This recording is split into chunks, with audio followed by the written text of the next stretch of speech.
believable. The fog is not as... in other words, what in Zhaolingrang are the kind of conventional elements of an amateur style, or Liang Zheng turns back into more representational features of a picture.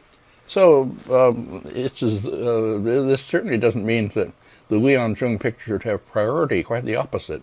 It's a matter of the professional master adopting imagery and style from an aristocrat amateur. Okay, now a very interesting case indeed, which I spent some time on, but I'll spend some more now. This is the case of the great Ma Yuan painting titled Banquet by Lamplight. The good version, which was originally cataloged as Anonymous Song in the the Palace Museum cataloging system, versus the version which in that system is attributed to Ma Yuan properly, but now most of us, some of us anyway, see as a Ming copy, or anyway, a later copy. This is the one that has the all the additional elements, houses and trees and a hillside and so on, filling up the upper space, whereas in the original, the upper left section is one of those wonderful voids, misty voids that go back into infinite distance and draw the gaze of the viewer back into distance. As you look at the painting, you see interesting things in the foreground. You are then drawn back further, distant mountains, and then beyond that, just space, space, space, which is a very mystical kind of silencing experience. Okay, as I said, the Chinese authorities and the original catalogers made the mistake, I would take it to be, of accepting the Ma Yuan attributed painting as the real one. Now we tend to go the other way. Here, the close-up of the genuine painting. In the foreground are blossoming plum trees, and through these you see the dancers on this platform out in front of the palace. The palace lit by lamps inside. And then the plum trees continue around to the side at the left and around behind, disappearing into mist. Quite wonderful, creating space around the building. And in the copy, I don't have a detailed slide of it, but you can see in the lower part of the whole here, the artist doesn't feel quite up to doing anything so elaborate as that, and he stops the plum trees down by close to the edge of the platform, and then the figures are up above them. He doesn't see the figures. He doesn't depict the figures as seen through the trees, in other words. That's too complicated for him. And he fills in this upper part, as I say, with all these additional things, pine trees and a temple building and distant peaks and all the rest of it. Now, I have, here's another detail from the original showing this quite wonderful way of the artist has of showing the figures of the women playing pipa, or playing musical instruments, entertaining, standing outside and seen between the bare branches of the blossoming trees. Okay, now I used next a painting by Dai Jin of the Ming Dynasty, Returning Late from a Spring Outing it's called, and it's in my Ming book and reproduced everywhere, to show how the Ming artist typically puts big heavy things in the upper part of the picture. He doesn't.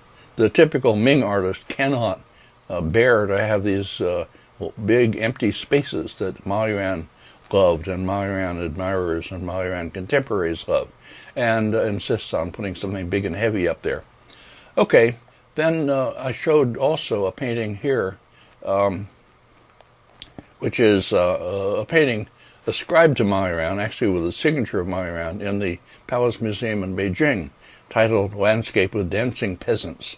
Peasants coming back from a spring outing of some kind, spring party rather, drunk and dancing down below. But this also has all these big heavy things, tall peaks and pine trees and buildings and so on in the upper part, making it for me and some others into something that cannot be a Ma Yuan painting. It's close to Dai Jin. In fact, there's another version of it copied by Dai Jin. Okay, anyway, leaving that aside. So then this is a distinction that seems fairly clear to me. All right, but then you might say, next please, here, what about this? This is a painting, album leaf, fan-shaped album leaf. I put it on and discussed it at length as a possible work of Li Tong. At any rate, very close to Li Tong and very early in the Li Tong style. It actually has an attribution to, of all people, Yen Wengui, which is all wrong, much too early. But as a Li Tong painting, possible Li Tong painting, is I think very important. I reproduced it in my Skira book as that. This also has a fairly large mass, a peak mountain form in the what would be the empty area in the upper left. But here it's a matter, I think, of the painting that belongs at the beginning of this kind of landscape. We're way back at the beginning of this diagonally divided landscape type. And the artist maybe hasn't quite reached the point of keeping the upper part so empty as later artists were to do.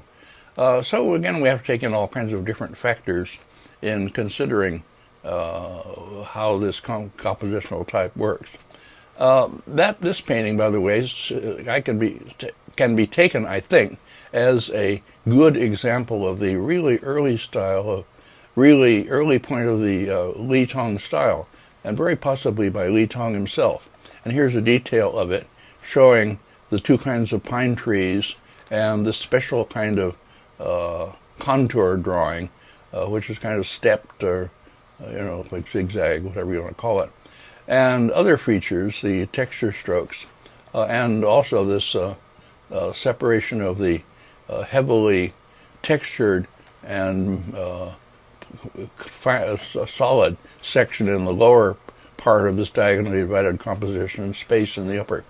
Okay, then if we go on to the works of followers, here is a painting I talked about at some length by Yen Ping, who is a later 12th century follower of Li Tong, signed work in the Palace Museum in Beijing, villa on the shore, and I showed details and showed what was happening in the picture. But this is going a little further in this matter of compressing the solid matter and the densely textured matter into the lower part of the picture, and showing that different kinds of pine trees and the texturing of the surfaces and so forth. And then next, another work in the Freer Gallery by a signed work by his brother Yen Yu, and both of them working in the academy, both of them late 12th century followers of Li Tong. And here you see very clearly the two kinds of trees, and the in the upper right here, particularly this cliff edge, this particular contour drawing, and also something like it on the contour of the bank in the middle area, and so on. All the elements of the school style, but still done in a way that makes the painting very clearly readable as a fine Li Tong schoolwork. And then the next place, then I went on to show this picture, a signed work of Jia Shigu. Jia Shigu, signature in the lower left, also Palace Museum, Taipei. A little bit later, Li Tong follower, and still working in the academy, in which the style has reached its really heavily mannered phase, I think. The compression of the textured part into the lower corner, and the emptiness of the rest is accentuated here. The two kinds of pine trees are almost like A and B. Here is A, here is B. The zigzag contour drawing. Look at the cliff in a little bit to the right of center down below, the overhanging bank. Bank chug, as he has learned how to draw it and does it just that way. Or here in the detail of it, this heavily texturing, the way the trees are shown growing out of pads of grass. I showed that in a hand scroll attributed to Li Tong, and so on. So this is the sort of end of the mannered phase of the style, and in which the items of the school manual have hardened and turned into conventions which lose their naturalistic descriptive function. Well, this is, you might say, a classic example of the devolution within a stylistic series. Devolution is the opposite of evolution. And then comes a big break, and suddenly Ma Yuan appears in Shaogui more or less the same time as Joshua Gu, or a little bit later, and simply sent it off in a new direction. Not simply a simple devolution at all, but something brand new and opening the way for something else. So then, next please. So then when you have a picture like this, which is one of the two landscapes in the Koto Inn in Kyoto, attributed to Li Tang. I went on at some length about how Shimada had found a rubbed out hidden signature in this one hanging from the branch of the tree. And a lot of people accepted it and argued passionately for these as genuine works of Li Tang. Well, when you have these and they're called Li Tang, they cannot possibly be fitted into that development. They belong much, much later. There's no way you can take these pictures, belong at the end of this long devolution, so to speak, and after it, and fit them into the time of Li Tang. Although people tried, God knows, hard to do this. The next, please. What has happened is that another great master, that is Xiaogui, here is a painting by him, a section of his great hand scroll. Another great artist has come along and sent the whole landscape tradition, so to speak, going off in a slightly different direction, has shaken it up and added new features, such as the way you do the rocks with large axe-cut sun, and the way you do the trees with masses of foliage, and so on, and the way you handle space. So the so-called Li Tang pictures in the Koto Inn now have to be post-Xiaogui, or so I would argue, and I would be very sure. And I think more and more people are now in agreement with that. Well, so much for the examples that we saw already in the lectures before. Now I'm going to go on to use examples from later periods to make some of the same points or some additional points to go on to this matter of how you tell the real from the copy, or the earlier one from the later one, and so on. All right, and I'll have references on my handouts to where you find reproductions of these. They're not in my previous lectures.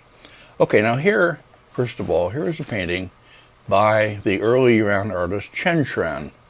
Chen Xuan, in the Palace Museum in Taipei, representing autumn melon and grasses. Chen Xuan's inscription up in the upper part of this hanging scroll, with lots of seals, Chen Xuan's own seals to the left of the inscription, 3 of them, arranged vertically. And then down below the painting of autumn melon and other plants and grasses. Here is a detail, next please, of the lower part of this painting. Quite a wonderful painting, which was included in the Chinese Art Treasures exhibition. Well, then, next please, put this beside it. Then in 1987, another version turned up in a auction catalog at Sotheby's, New York, April 1987, and I was there and made slides, as I always did, partly because they were interesting paintings, partly because I wanted to use them for occasions like this. Okay, and these two, this is the same composition as you see, except it's backward, it's reversed. So then this is also turned up recently in a dealer's publication. It's been acquired by this dealer. And it's an early painting, and it's interesting, so I'm not really putting it down totally, but I want to show that the Palace Museum version is the real one, so to speak, the real Chen Xuan, etc. Okay, here are two details from what I take to be the real Chen Xuan on the left. Now, one thing we can look at are the veins of the leaves.